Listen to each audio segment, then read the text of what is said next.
Hi, okay, so the writing community and literary citizenship. So, what does literary citizenship mean to you? I think that literary citizenship means connecting authors to the public.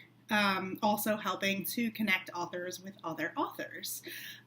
We need to authors need to go out of their way to help other authors and to allow those other authors to help them. Another thing that I'm really passionate about that I think is really important is getting kids interested in writing and reading. And I think that is something that writers and authors could really do to just help the future of the literary world. I really like fan fiction and things like that for kids because it gives them that chance to really dig into something that they enjoy while writing and learning.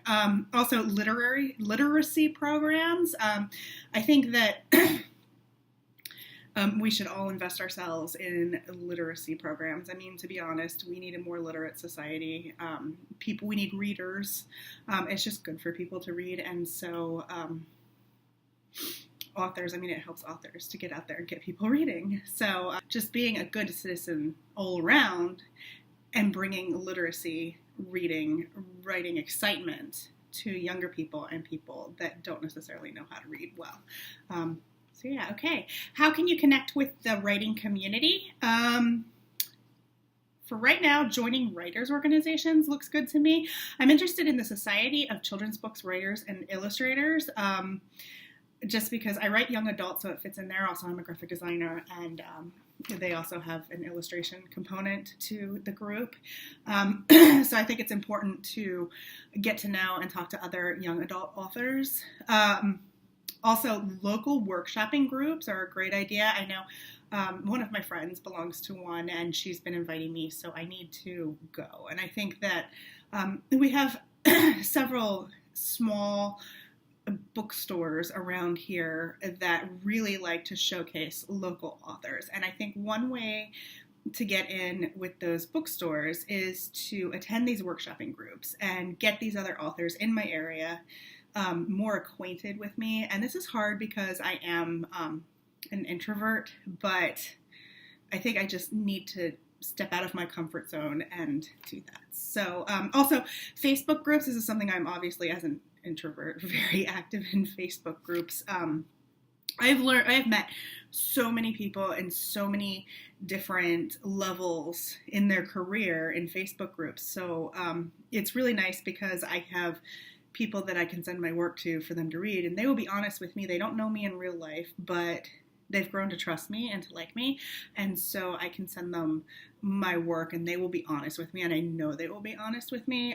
At the same time, I can do that for them, although I'm such a baby in this world. I'm not sure if I would be much help. Also, the SNHU writing group, which I have not been active in, but I need to. I think I've been just concentrating on the schoolwork rather than that message board. So, but I need to because we do have published authors in the faculty, and I need to draw from everybody else's expertise, I think. Okay. How will I leverage these connections to further my writing career? Well, I need to stay in contact with the people that I meet, and if I stay in contact with them and am trustworthy and kind, people tend to help those people that they know and trust. So, and that's what I found in the little publishing group that I'm with called Introvert Press. I found that people want to go out of their way to help those people that they've come to know. And so I need to do that. I need to nurture friendships. And not just for publishing. It's always good to nurture friendships, but it does help you on the road. Every single job I've ever had has been because of word of mouth or someone I know. And so I want to continue to do that in the writing world, of course. Also, with that, when you kind of nurture these friendships with other writers and publishers and agents, you tend to get more updates on contests and anthologies that are looking for submissions. And that's what I found. Like, I definitely get so many more emails now that I've made friends in the Facebook world, especially looking for submissions for anthologies. And I'm going to start submitting some of my short stories to this. So it's already the leverage thing is already working, and I'm already working on my contacts, and I just need to keep doing that. So, yeah. Genre and reading preferences. How do your reading preferences influence you? I do read a lot of young adult because that is what I write in. Not necessarily fantasy or anything like that, but contemporary young adult. So I'd like to keep a pulse on what my kids are reading that I'm teaching. I like to read what they're reading so I know what's going on. And so it helps me to see what they enjoy reading besides, the classics that I assign them. Also, I do like to read some historical fiction. I think that keeps also my vocabulary up to date a little bit. One little story. I remember when my son was going into ninth grade, he would read, just normal books that a ninth grader would choose to read, and his writing would suffer. But then he started reading Charles Dickens, and his writing became absolutely amazing. And so that's when I realized what I read does affect how I write. And I think it does for anybody, really. And so if I am reading young adult fiction, I also try to read some sort of classic or something like that, so that I can build my vocabulary, help my grammar, my comma places, and it helps to further, how I notice how plots happen, all these different literary techniques that I probably wouldn't see otherwise. To really study these books really just helps to further my writing. So that's important. What genres do you want to write in? Oh, I already said that. So I normally write young adult contemporary. I want to write books that kind of mirror what kids are going through, the struggles they're going through. So, bullying, drug abuse, anorexia, there's just a whole list. And I want to write these things because I want to have characters that work their way through it, and so that the kids, not in a preachy way, but kids could possibly see how they can help themselves. I think that's really important, just for growing up in general. But I took the advanced genre class this semester, and I found that I actually do like speculative fantasy. So I do have an idea for a young adult fantasy book that I'm working on, which was just a shock. And I would have never realized that I enjoyed writing this way had it not been for the SNHU classes. So I'm really excited about that. So yeah, but mostly I'm going to stick to young adult for now. I do like women's literature, like chick lit. So I might head in that direction at some point. But for right now, my focus is kids and teens. And, I have teens at home, so it's a hard thing. So for me, okay. How do you think learning about different genres influenced your writing? Well, I just said. Learning about different genres really widened my perspective on genre and writing altogether. I had no idea. Like, I've read Harry Potter, I've read Narnia, I've read these things, but I never wanted to write in it until I was forced to in the advanced genre class, and I loved it. So, yeah, it widened my perspective a lot. Romance, I was surprised at how hard it was for me to write a short story in the romance genre. So I may shy away from that. But it taught me a lot, and learning about all these different genres actually taught me how to combine genres to make my young adult writing more interesting, more deep. If you take something from all the genres and you bring it all together, there's more going on in your story. There's more interests that can hold children's, young adults, there's more going on that can hold the attention of young adults and make it more interesting for them, especially in the fantasy. I mean, they love fantasy and they love speculative, and Hunger Games and things like this. So, I do need to look seriously at that. So yes, learning about other genres has definitely 100% helped my writing. Writing habits. So what writing habits would you like to develop? I think you're aware by now I have many children in my house, and I homeschool them all. So they are all around me all the time. So a lot of the habits that I need to develop I also need to develop in my children, in my younger children in particularly. So in Stephen King's On Writing, he describes his workday and how he writes. It is literally like an all-day affair. He wakes up in the morning, writes, then he reads, and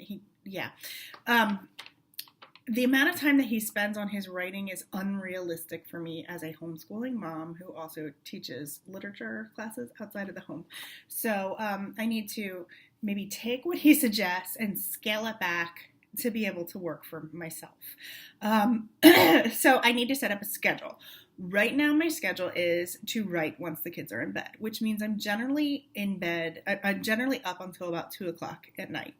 That does not work. So I need to set up a time period that is good for me to write, that my kids can respect, and I just need to do that for me. I also need to set up time for myself. Instead of reading 5 minutes here, reading 5 minutes there, I need to set up time that I can just sit and read. And, my kids are getting older. They're becoming more self-sufficient with homeschooling. My youngest is not yet, but once I think my youngest is more self-sufficient, I am going to be able to do this a lot better. So really, I just have to wait my time. But in the meantime, I need to teach myself to try and stick to a schedule and make it work for myself. What is your plan for establishing these habits? I think I just said that. Setting up a schedule that I have to keep and that my youngest have to keep. I really need to look at writing as my job and not a hobby. And I think that's the difference that I need to make. It's important to take time for myself and to do things that nurture my soul. And I think writing is one of those things. So I need to make my writing and I need to make myself a priority. My children will always be my priority, but it's important to take time for myself and my writing. So, how will these habits help you to become more productive and creative? I've read a lot of articles, which I can't cite right now because I can't remember where I read them, where it says writer's block does not exist. And I found that really interesting, and to explain it, it makes a lot of sense. If you sit down at the same time every day and treat it as a professional job, you're going to get writing out of it.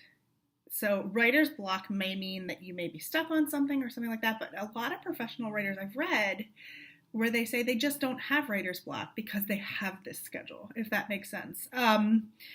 And so, they're going to have bad days, but that's not every day. And at the end of it, they will have their novels. And so I think the scheduling also goes in with that, will help with writer's block. I've never really had writer's block. I've had days where I felt like I've written really bad work, but I think everybody goes through that.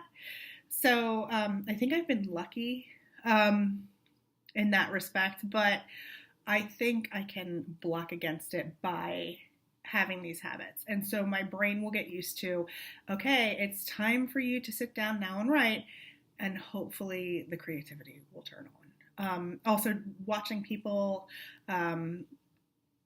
listening to people's stories, things like this can become something that I can extrapolate and turn into stories. So I'm really excited about that, which I actually do now. Like everything I write has some basis in reality. So I want to keep doing that, keep people watching, keep listening, and develop myself to be more creative. Workshopping. What are the advantages of workshopping for your writing development? Okay, I have a problem in my writing. It's that I believe that everybody is psychic and knows exactly what's going on in my brain, and they don't. And I forget this when I write. So what workshopping does for me, besides point out my grammatical errors, is it helps me to see where I've left things out. It helps me with my character development because sometimes I'm thinking something that the reader will not pick up. And those are things I need to know. It also helps me maybe with plot holes and helps me develop settings. I mean, I'm a brand new writer, so all of this is really important. And also, when my colleagues and classmates point out where I have these problems, it solidifies in my brain what I need to change about my writing so that in the future, my writing becomes better because I remember when someone else said something to me. I don't necessarily remember when I catch something when I edit it, but I remember it when someone else catches something in my writing. So yeah, that's really important, and I have to stop thinking I'm psychic anyway. What can you learn from workshopping others' work? Well, from reading other people's work, I have learned how different authors develop their work. And I know this is all about advice giving and everything, but I like to see the process that other writers take in their editorial process. So I want to see what's important to them and how they develop their story. And with workshopping, you can actually see all that. And it's really, really fascinating to me to watch, if you get the chance to watch the story grow, to have that happen, to watch their story grow. Also, workshopping gives you the opportunity to learn how to give clear advice, while at the same time being polite, which is actually professionalism. It can teach you professionalism, which is, extremely important for when we get out of school and start dealing with publishers and agents and these kinds of things. And maybe some of us will become agents, and we need to know how to, or editors, we need to learn how to read all this stuff and give clear advice. Also, if I am reading, this is kind of like you learn best by teaching. If you are reading someone else's work and you see a problem in their work and you let them know in a clear and concise and polite manner, sometimes that seeps into your head so that you can see the same mistakes in your own work, if that makes sense. So I might say, hey, here, maybe show, don't tell. Well, I spotted it in that person's work, which makes it easier for me, I think, to spot in my own work, because I have problems with that as well. So I can see it in someone else's work easier than I can see it in mine. But if I point it out to them, then it's easier for me to see in my own work. I don't know if that makes sense. Okay.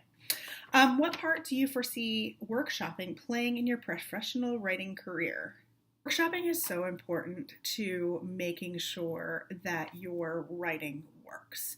Now you have to be judicious in choosing which comments you want to take and which will further your story along and which are just nitpicking and that aren't important. But if you can have a stronger book by the time it goes to a publisher for reading for the first time, you have better luck of being published altogether.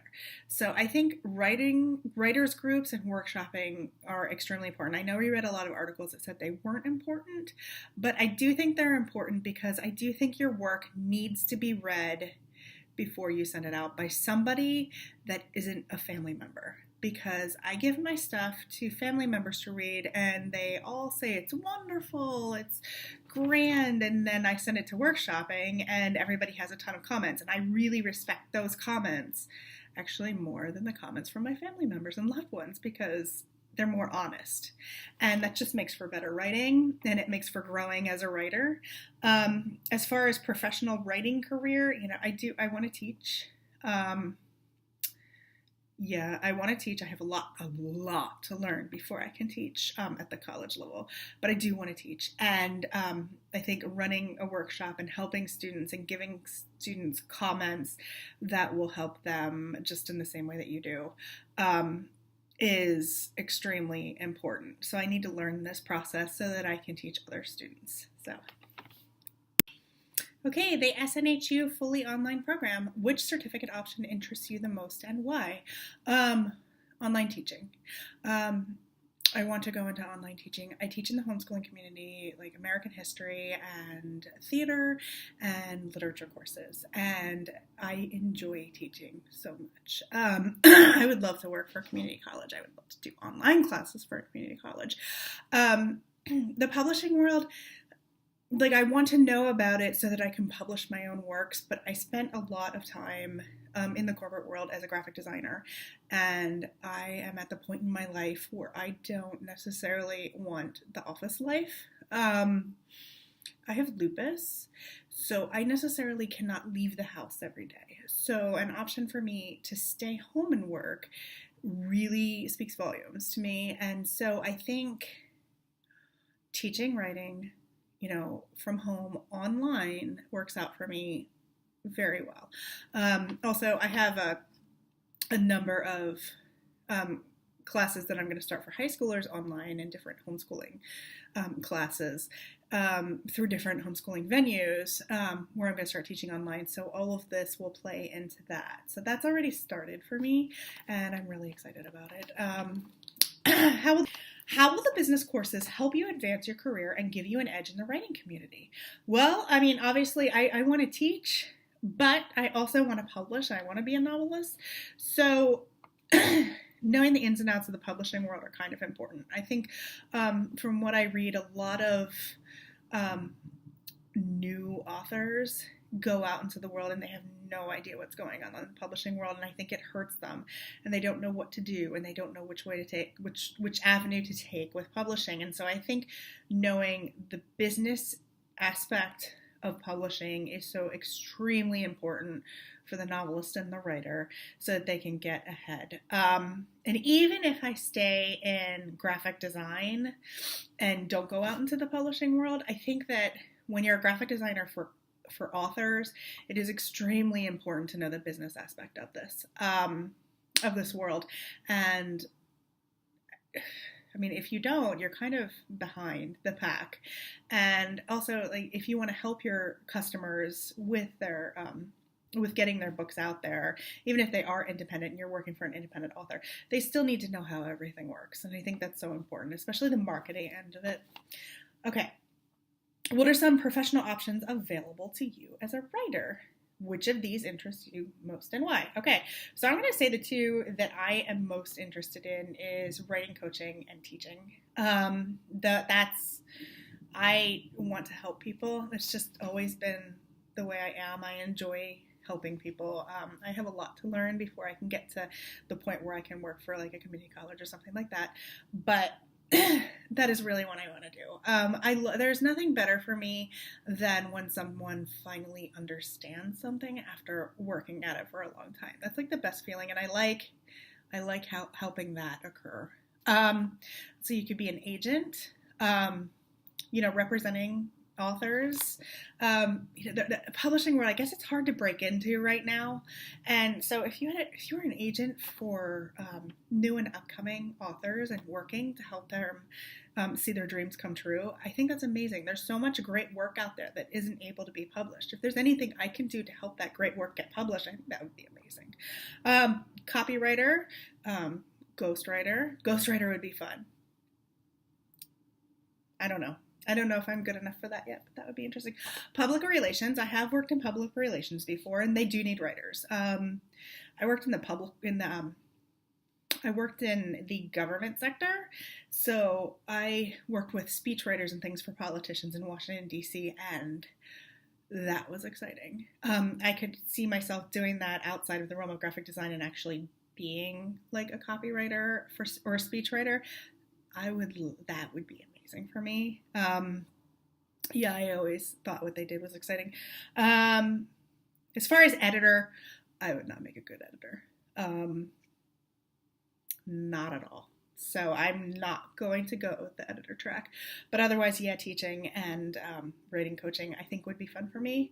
I just want to point out this whole entire semester I've talked about how it's really hard for me to get work done with my kids, and I need to find a way to work it out. Well, I worked it out for this because I'm in a hotel room right now, and this has been amazing making this because nobody has interrupted me. My birds weren't loud. Nobody's running in and out of the room.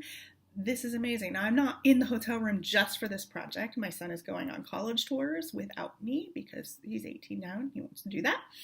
And, so I'm having the opportunity to sit here and work on this, and it went so much faster than when I was at home. So I think that I need to set up my own office space within my home and make it off limits to everybody. So, all right, thank you. It's been a great semester. I've really enjoyed this class.